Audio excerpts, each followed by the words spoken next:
This afternoon, documents submitted to the House Justice Committee by Prime Minister Justin Trudeau's former Principal Secretary Gerald Butts will be released.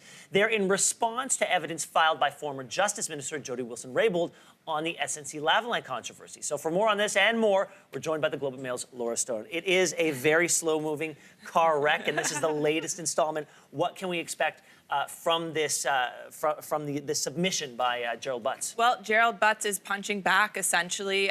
We had the outburst on Friday with Jody Wilson-Raybould releasing that controversial recording between her and the former Privy Council clerk, Michael Wernick, who's on his way out, who has announced his retirement from the public service.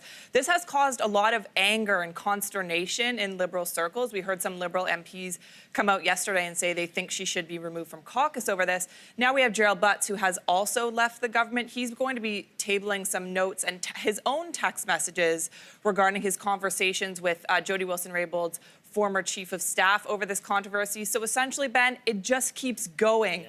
Everyone keeps fighting back, and there's no end in sight over this. And it's not ending today, because tomorrow there's a caucus meeting. And as we said, the members of the Liberal caucus are becoming more and more overt in terms of what they want to see happen. They were speaking in very ephemeral terms before, but now a lot of them are saying they want Jody Wilson-Raybould gone if, in fact, she doesn't survive a vote and she's turfed tomorrow. What does that mean for the Liberal brand? Well, you know what? It's difficult. And don't forget, Jane Philpott is also in the mix here, and her future in the caucus is unclear. You know, Jody Wilson-Raybould has a lot of respect in Liberal circles. We saw even on her Twitter account yesterday, posting photos with young women, members of the Indigenous community, people who have looked up to her and view her as a very strong figure in this government. It is going to put Justin Trudeau in a very difficult spot if she does end up leaving caucus or end up getting kicked out of caucus. And we know that she does not want to leave caucus. She wants to remain a Liberal MP. Yeah, she said that yesterday. So we'll see who blinks first.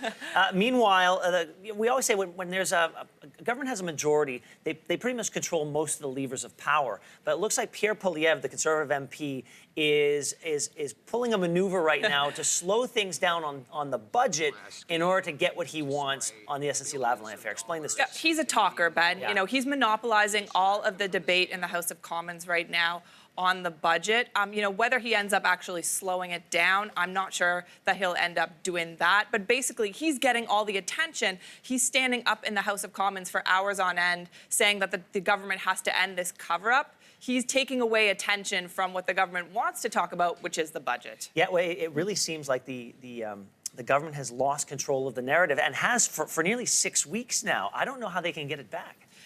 You know what? That is the question. They keep kind of mixing messages here.